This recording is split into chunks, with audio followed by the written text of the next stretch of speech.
When it comes to the debate of who had the greatest college football season ever, it comes down to two players, Cam Newton and Joe Burrow. So who did it better? Let's talk about it. Auburn has produced 3 Heisman winners, Pat Sullivan, Bo Jackson, and the one and only Cameron Jarrell Newton. Cam got to Auburn in the spring of 2010 from Blinn Junior College, where he ran roughshod through the JUCO ranks to win a college national championship at the JUCO level.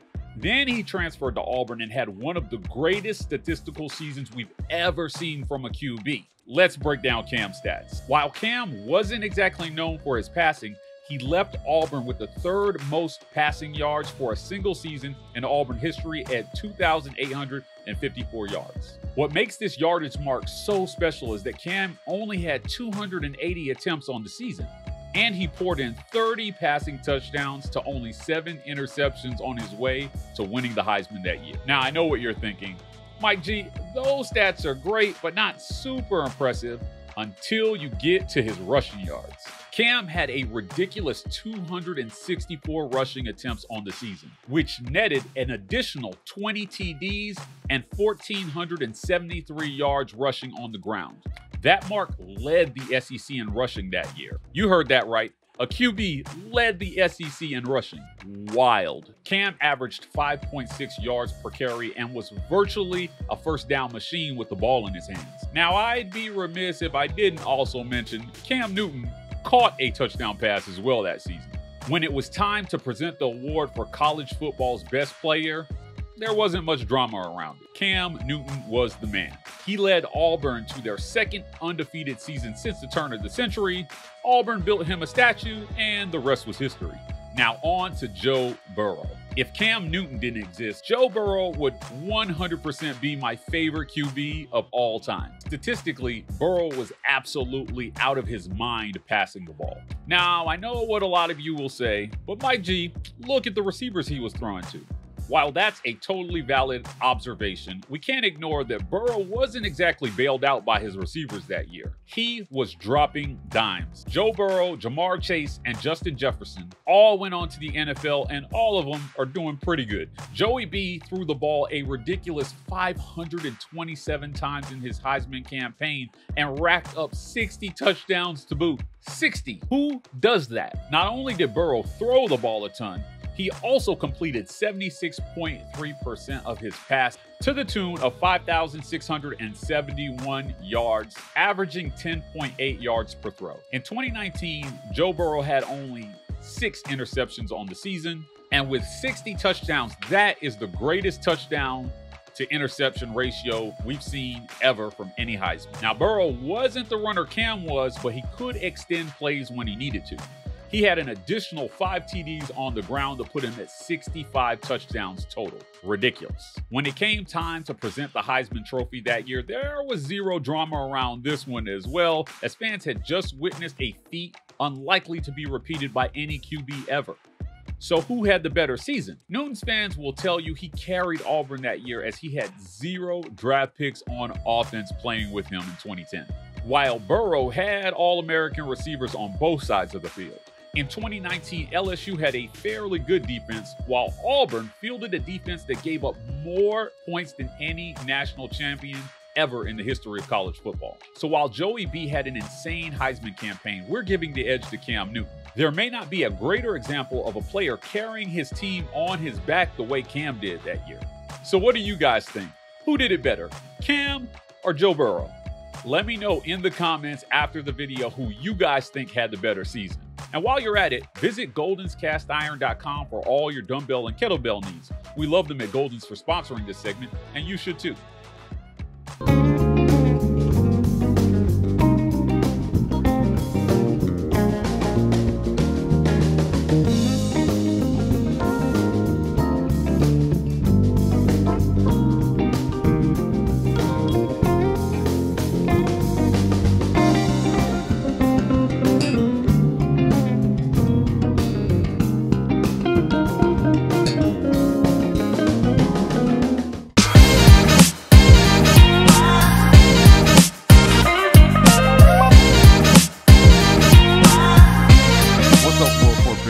back with another great edition of The Mix. I've got a special guest with me here today, quarterback for Auburn football, Payton Thorne. Payton, thanks for joining me. Absolutely. We're here at 2298 Vintage Butcher Shop and Restaurant. We're digging into the elk right now, guys, so pretty amazing. Payton, while we're eating here, let's jump right in. Last year was disappointing on a lot of levels, right? You came in after to the spring. What was it like missing spring and then trying to get into a groove for the fall in a shorter time frame? Yeah, obviously that's not ideal. That's not part of the plan going into a season is not having spring. I did my spring ball with a whole different team and a whole different offense and all that. So it was a challenge coming in, a challenge that I embraced and tried to see the positives of it, and then just get right to work as soon as I got here in the summer, which is what I did and what the guys around me did as well. So, like I said, it's not easy, but that was the situation I was in. So it's not like I could have gone back and changed it. So it was dealing with the cards that were dealt and making the most of it. You tried to get to work as soon as you got here. I remember stumbling upon a workout between you and Damari and Jay Fair early on in the indoor facility where you were trying to get on the same page with your receivers pretty quick, right? What kind of work are you guys doing this offseason? Obviously, you've got Cam Coleman here, and he's all the rage now in the quarterback, in the quarterback and the wide receiver room as a guy who can go up and make plays for you. But you still got to work with some of the guys who were here last year as well. So I assume it's going to be a mix. Like, how are you guys as a passing unit working this offseason to kind of improve the passing game? Yeah, starts in the winter. Obviously, now you have winter and the spring. Mm-hmm. So for me, having Cam get here early, Cam, Bryce, some other guys get here early with two transfers, getting up here early allows you to get ready for spring ball and not just be summer, getting ready for fall camp and into a season. So, throughout winter workouts, finding times with guys, 2-3 times a week to get some throwing in and, seeing how they move, seeing how, different guys run routes, how well they speed cut, how well they break down on top and go come back and stuff like that. So it's all about timing and getting used to those guys and also building relationships. You don't want to be out there not knowing who you're playing with. I think the best teams, they know each other really well and they spend a lot of time together. So as much as you're working at your craft and you're getting that timing down and all that, you're also just spending time together and enjoying life and enjoying this experience that you get in college football. We're only here for a few years, and so just cherishing those memories, the little things, working towards all of our goals. How different is it enjoying life down south than it is up north, right? Well, let's talk about culture here for a second between Michigan State. Auburn fans are crazy. That's right. Certifiable. They are all about Auburn sports in general. They're all about Auburn in general. What was it like for you coming in? Did you imagine that it would be this intense in terms of like the fandom down here? I will say, coming from Michigan State, I was there for 4 years, and we got some ups and downs. So Michigan State's an under the radar, really passionate fan. Yeah. And so Go green. Yeah. And so there was a lot of practice, I guess, of the other fans in my years before. And so when I got down here, you hear about Auburn's got one of the craziest fan bases in the country, and their fans are ruthless and this and this. But how many people tell me, hey, it's one of the best fan bases in the country, and they're gonna love you and they're gonna support you and all that stuff. And that's honestly what I experienced. There's definitely the fair share of hate, and I don't have Twitter, and so that was one of the best things that I've done. Okay. For the last 2 years, I haven't had Twitter, so I'm sure it can be accessible at times. Yes, there's plenty of stuff on Twitter, but you get Instagram DMs and you get Venmo requests and all that. At this point, hold on, thought. Back up. Venmo requests? Yeah. Did somebody request ticket money back from you or something? What is that? The world of sports betting now. That parlay and stuff like that. So we get a Venmo request here and there. That's funny. How did they get your Venmo? I don't know. I think I need to change. Maybe create a new account. Yeah, but honestly, a lot of positive support and a lot of people that seem like they, nobody that's not in the building really knows what's going on, and that even times people in the building don't know everything that's going on either. And so people on the outside only know so much, but there's people that are like understanding of different things. And so my interaction with the fan base has been great so far, and I've really enjoyed it. I love the people down here. I love the city. I feel like I match up well with the values of the people around Auburn believe in, and it's how I've always grown up. And so even though I'm not from down here, I very much feel part of the environments and the culture here. Yeah. The criticism is, so is that your kind of like method for blocking out a lot of the outside noise? Just stay off social media? Yeah, I would say so. I've talked with people before that, no matter how hard you try, you're going to see stuff, you're going to hear stuff. And so doing what you can to see as little as possible. And so for me, deleting Twitter, my getting rid of Twitter, honestly, was more so affecting like the world. Like it's all like negative stuff. It's always people hating on each other's opinions, and nobody agrees with anybody. And so that's a lot of anonymous accounts too that hide behind. Yeah. And so for me, it was like, it was honestly more so like just negativity of the world. I'm like, it's like the news. The news is always negative, it seems like. Yeah. I just got off it. And then obviously with football as well, it's like, I'm going to see what anybody on their couch thinks. Yeah, it's tough. It's tough when what you do is in the public eye. Yeah. And it feels like you got 100 bosses and everybody knows what's best for you, right? So there are a lot of people who felt like they knew what was best for Payton Thorne. But speaking of what's best for Payton Thorne, Hugh Freeze decided to make a change at offensive coordinator in the offseason. So you guys now have Derek Mix. Looks like Coach Freeze is going to be a little bit more hands-on in the play calling. How is this year going to be different from last year in terms of like what we saw on the field and how you operate within that?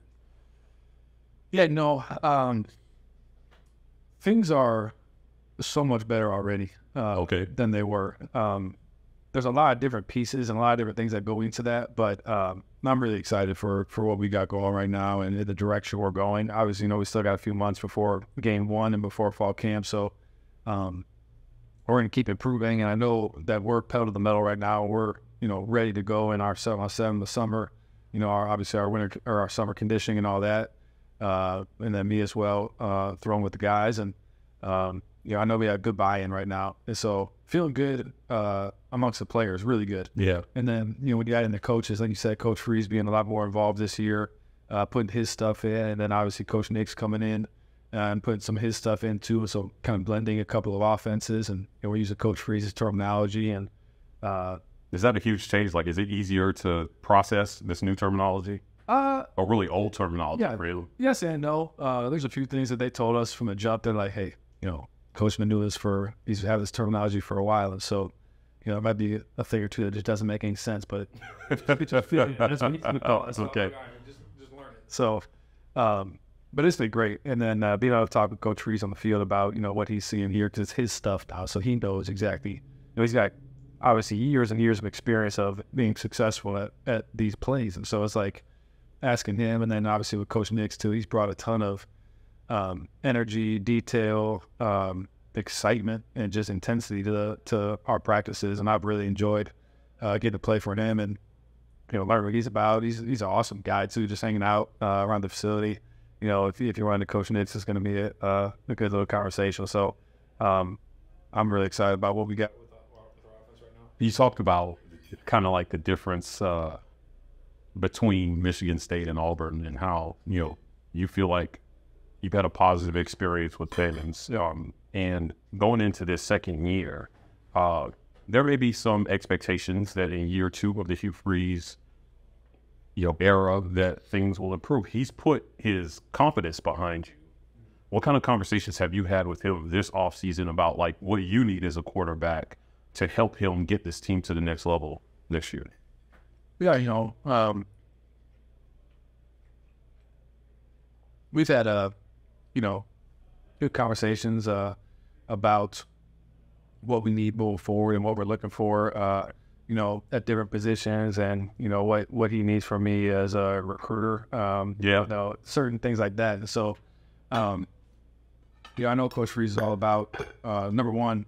It's all about the ball. You hear that across the country. Turnover margin's huge, and so We talk about that, and I look back on last year and some interceptions that happened, and the numbers are sometimes misleading. We had a few in the game or in the half or something like that, but there's definitely a few that I'm looking at like, hey, that's an easy cleanup. That's just a bad decision. And so focus on decision making, and that starts with your eyes or your preparation, but that starts with your eyes. Where you put your eyes, discipline your eyes on. Hey, I'm on the backside safety here. Hey, I got to check the field corner pre-snap.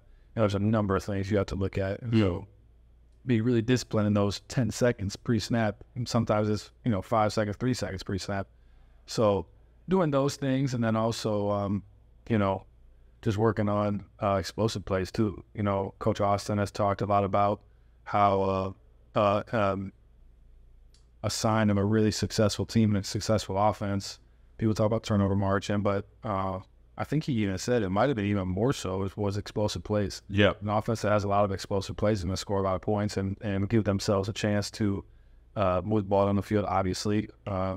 Pick up chunks. And then obviously with our kicking game this year, we got 2 stud kickers. Yeah. Our field goal range might be a couple of yards. That's like that game-winning 8-8 kick.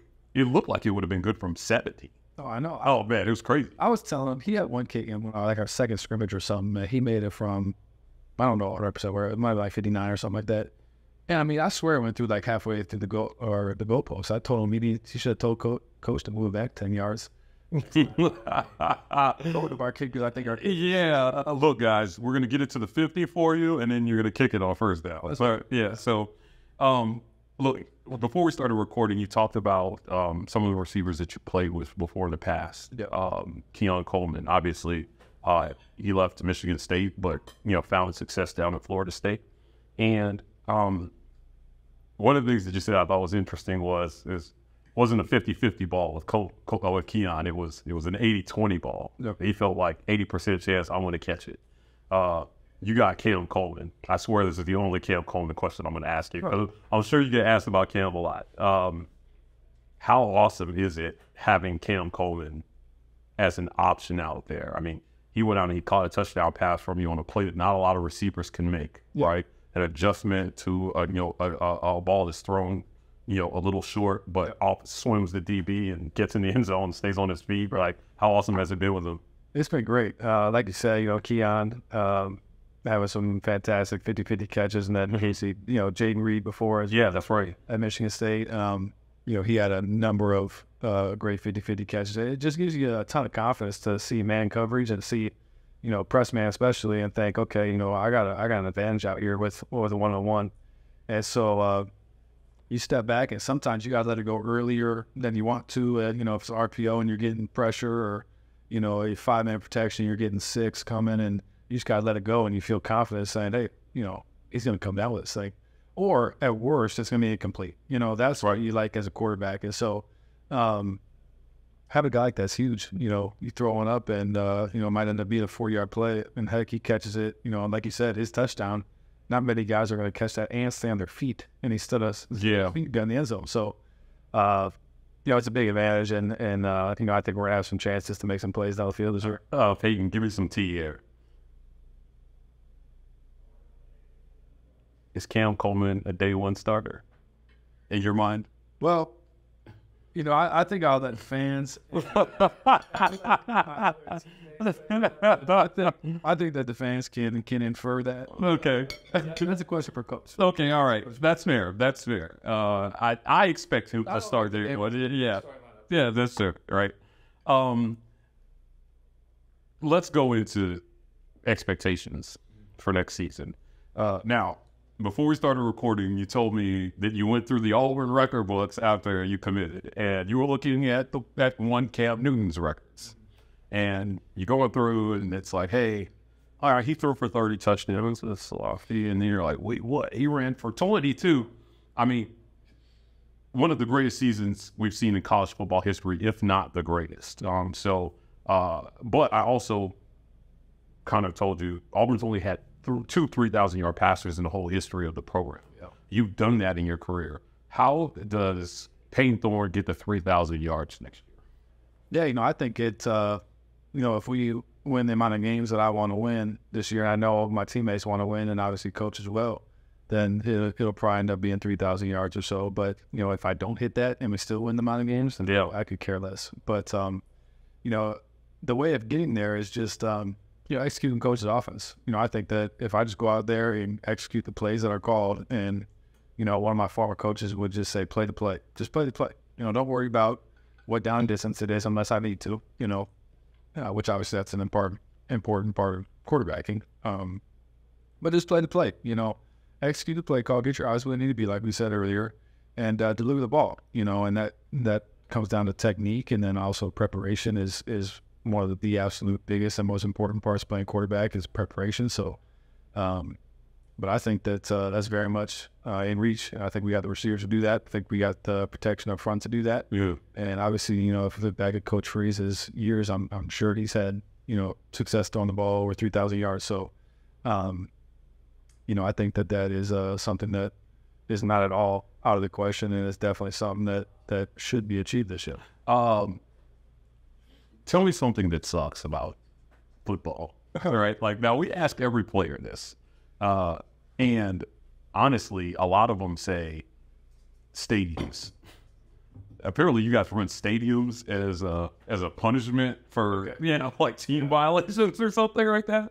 Like, what is the one thing that you get up every day and you say, shit, I got to do this. I hate it, but I have to do it.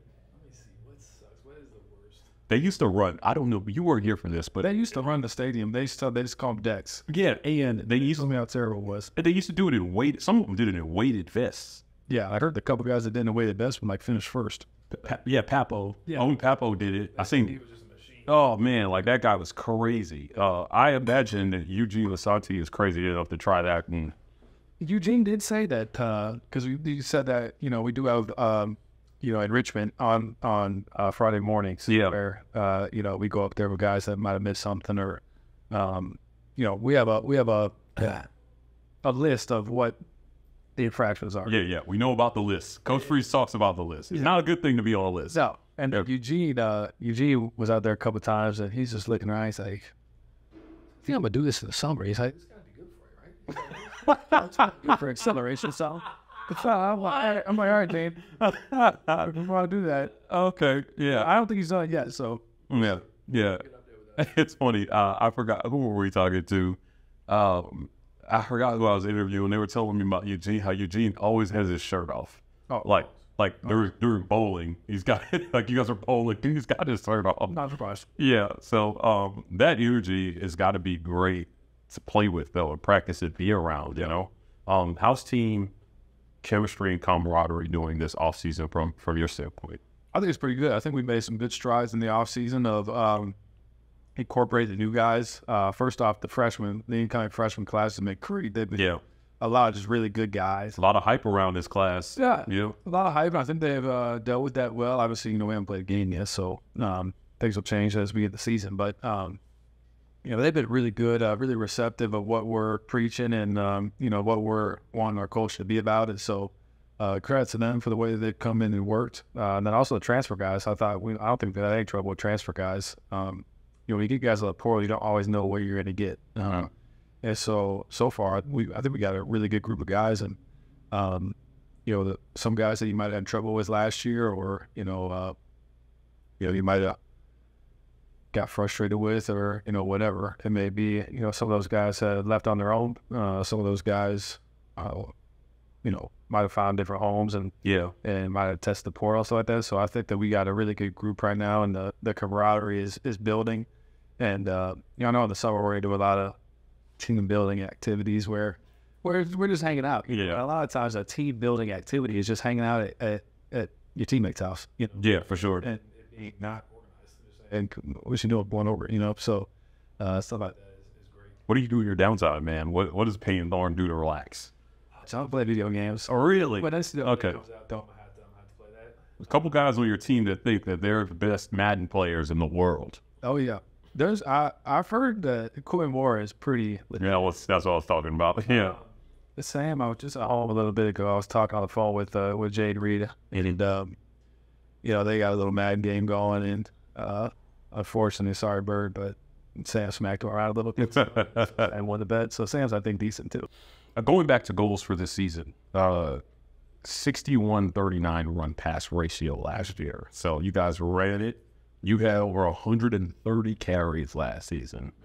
How's Payton doing? Are you energized? Are you tired from last season? Like that's a lot of rushes, for a quarterback who, at Michigan State, you threw the ball 30 plus times a game to, having only 266 pass attempts on the season. I know I asked you previously about this, but is there a part of you that's excited to maybe sit in the pocket and throw the ball more this year? Yeah, absolutely.